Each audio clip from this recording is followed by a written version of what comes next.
Welcome back to Black Hat 2025. We are almost fully caffeinated. We're here live from the Cyber Risk TV studios at the Mandalay Bay in Las Vegas. I'm your host, Jackie McGuire, and joining me is Chris Boehm. He's the field CTO of Zero Networks. Welcome, Chris. Thank you. Did I pronounce your last name properly? Perfectly. That is honestly like 80% of getting an interview correct, is not mispronouncing my name during the intro and not mispronouncing your name. It's common for me, so I totally understand. Yeah. My last name is McGuire, and you wouldn't think that would be, but I get McGuire. I get all kinds of weird mispronunciations. I can see that, though. I also occasionally mispronounce my own name when I'm like reading too much. All right, so you're a field CTO for Zero Networks. Yeah. And I actually have had the pleasure of working with Zero Networks a little bit, so I already know what you guys do, but I thought it would be really good to kind of start out with a little bit of your background. I know you've got over 15 years of experience in tech and how you got to Zero Networks, and then I'll ask another question. Sure. Hey, my name is Chris Boehm. I have been in the cybersecurity space, obviously, for 15 years. I started in state and local government. One person reporting to the school districts and fun stuff at that point. I joined enterprise, then I joined a small company called Microsoft. I did that for about 7 years. I started an identity to launching multiple products when I left. And then I joined this other small company called SentinelOne. I was there for about 3 years. And you like startups, huh? Yeah. And then I went to a brilliant startup called Zero Networks, and that's where I'm at today. Awesome. So that's a quick summary. Yeah, and one of the things that Zero Networks does that until I met the company, I had heard the term before but hadn't really delved into it, but is microsegmentation, and it's becoming increasingly important. So can you explain to me, like I'm in 5th grade, what microsegmentation is? Yeah, like a 5th grader, huh? maybe like a no, it's 5th grade's fine. Slightly precocious 8th grader. Okay, so I would imagine microsegmentation like this. Imagine you walk into a bank today, and the first thing you assume, you see the tellers behind the counter. You're like, okay, I need to give them my ID. That's first verification, saying I am who I say I am. Well, I'm trying to pull out something within the bank. I have my own deposit box. So they say, do you have your key? No, I don't have the key. They have a backup key, but they verify again. So a multi-layered process to the bank to get my nuggets, whatever it is, my deeds, whatever information. Microsegmentation is down to that asset level. So verification through each process, like a bank. That's how I would describe it to a 5th grader. Okay, awesome. So the concept that just because I'm a teller, I don't get access to the big vault. Just because I get access to the big vault, I don't necessarily get access to the safety deposit boxes inside it, Exactly. that kind of thing. Exactly, yeah. Okay. So on the average case, most people have been to a bank and they can understand, like, it's a pain in the butt to go get everything throughout the process, but it is me through the whole entire time verifying I have access. And then, you might have to do a fingerprint scan. You might have to do multiple things of verification along the way, but allows you to segment it down to each asset. So down to my box itself, even though I had to go through a vault door and a teller and even go through the basic security and making sure I'm not acting bad at the bank. So and I think when we had our own routers and servers and those types of things, right, then you worried more about the physical barriers and whatnot. But now that everybody's built in the cloud, microsegmentation is really important, because one of the things that I found interesting when I started building on AWS as a data scientist is you can just spin things up. If you've got credits in AWS, you can start running any services you want with very strict or very lenient security controls. And it seems like with the next wave of, I made it 3 minutes into the interview before I said AI, with AI becoming, the huge thing that we're all talking about now, that's like exponentially increased, right? Yeah. I mean, shadow IT is a real thing. I won't deny it. Even when I was at Microsoft, it was a common challenge working with, I was working on the SIM platform and we're pulling data from everything within a tenant. If you look at Microsoft, they're like, well, where are these logs coming from? Oh, your dev team spun up their own test environment and they had no control over it based on how the design was. So shadow IT is a severe thing, and it's been getting better, I would say, over time. But when it comes to privilege access and making sure everyone's doing the right thing, it's a multi-layered process. There's no perfect scenario today. And that's why microsegmentation is that not just for cloud, but on-premise and multiple different levels of verification of saying that, I am who I am. And that goes with service accounts and other actions. So it's not just me as a user. I want to make sure that who's accessing my databases is that application and it's authorized to talk to that application. So it's definitely relevant when it comes to the world of our IT industry. So yeah, and when we think about things like AI, you would think, so microsegmentation is especially helpful in stopping things like lateral movement, right? And so this is this whole concept that if somebody gets into one part of your cloud environment, if it's not secured properly and it's just one big segment, you can go wherever you want. Yeah. So from your perspective, you would think that AI would be really effective at stopping things like lateral movement, but we haven't really seen the rubber hitting the road there. At least I have not heard. And so why do you think with more sophisticated types of attacks and movement, why are we having such a hard time stopping those things with AI or spotting those things with AI? Is there something specific that's making that more difficult? There's a few things. Our attackers are leveraging AI as a service as well, so they're leveraging the same kind of technology we're combating with. And AI is not 100% accurate either. I've gone through multiple layers, I've built it out, I've even built out my own AI tools. In the end, it almost seems like it's confused or giving false positives, or it's reassuring you, I know what I'm talking about. And unfortunately, you can't do that in a real world scenario at a business. If I told a bank, let's go to the same scenario, hey, we're gonna microsegment everything and AI is gonna get it most of the time right. They're gonna be like, we're not interested. Yeah. Because you can't take down all of our transactions. You can't take down our customers pulling out their money. That's worth millions an hour. So that's why at Zero Networks, we took it as we're gonna take automation and learn on each action and take action. And it didn't feel appropriate even while looking at it.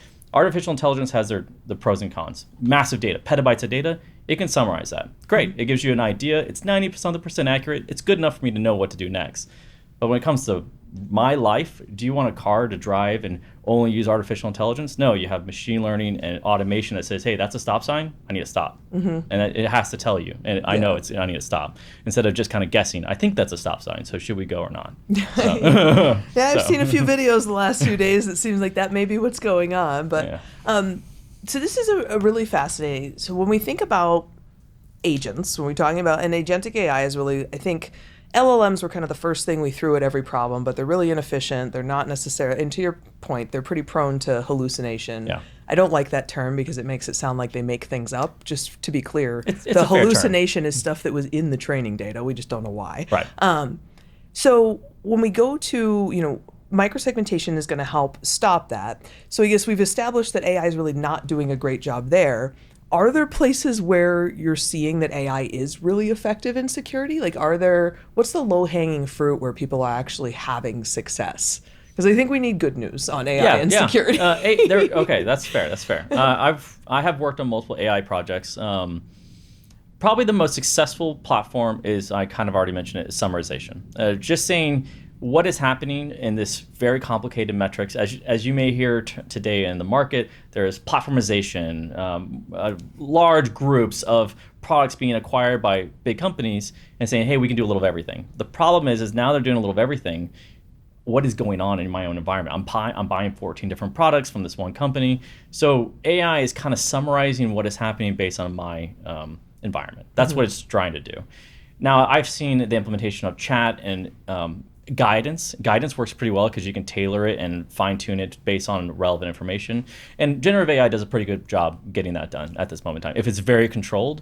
So guidance is more, you might want to think about looking at these things because this is a common thing that we see, blah, blah, blah. Yeah, in a cybersecurity scenario, I pull up an incident and it says, hey, based on this MITRE attack, based on other assets that were attacked, you might want to look at these assets based on my discovery, and do you want to learn more about this? And it will guide you through that process. So that part, AI does a pretty good job. Where I would like to see AI go, and this is where it gets a little more scary, is offering true capabilities of saying, okay, based on that, let's make an action, and I created this action for you. Yeah. And I would love to see that in the future. It's getting there. It's just not there today. So what do you think we need?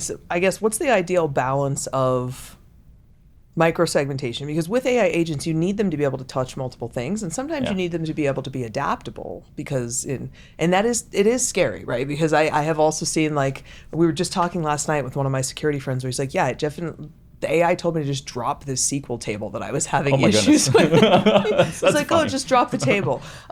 He's like, no, we probably shouldn't do that. So what is the ideal balance there? Is it we're using summarization, and then what's the balance between that and microsegmentation, do you think? I know this is if you could figure this out, you'd be the next billionaire. Probably. The balance is providing information that's relevant for me as probably a network cybersecurity professional. For example, let's say I have my network security stack. Unfortunately, there's been acquisitions. I have Palo Alto's, Fortinet. Like, I have so many different products, some old Cisco's, but it was able to say, hey, based on what I understand in your environment, here's the next guidance. That's probably where it'll go next, is my suspicion. And then from there, it might say, we can inject policies into those to make your life easier. How we do it agentless. So it doesn't require configurations on a firewall level or even a Windows level. It just does it based on injection of agentless processes. So it allows you to not change your infrastructure. But I can kind of see the future of AI influencing microsegmentation going in that direction. Like, how can we make it easier for the customer's whole journey when it comes to policy management and verification through the whole entire stack, including identity. Identity is obviously a focus point. Yeah, I just wrote an article a couple days ago covering the Palo Alto CyberArk acquisition, and I used the very cliche term that identity is the new perimeter. Yeah, because between remote work, contractors, agents, like we have all these different things that need access, need identities, and with agents, it's like, okay, they're making kind of probabilistic decisions. Does that make them, they're non-human, but they're not machine, because machines make binary decisions. So I don't know that anybody's really figured that out yet. I haven't seen a perfect solution, no, but I have seen some good ideas. And I think that's kind of where a lot of things just start grabbing traction.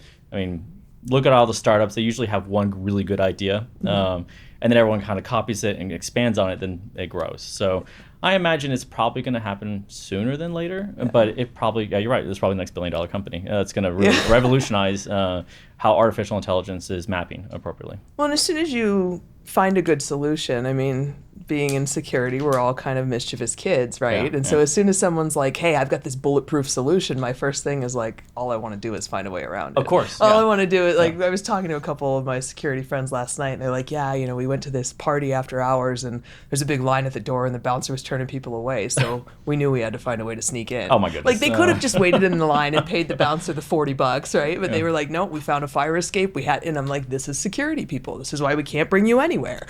I don't think a normal person could be a security person. No. I mean, I've been asked on stage, like, what would you do to transform our nation, or how we should train our citizens? And I'm like, they have to be all a little crazy. Like, that's the only way I can think of it. We can't give everybody autism, despite what some people think. Because you have to like be almost a little paranoid, while at the same time being ambitious enough to take something apart and hopefully put it back together better. So, and insanely intellectually curious, and have a hankering for good trouble. And I think that's the good trouble part is what I think makes a really good security person. As long as it's good trouble. Yeah.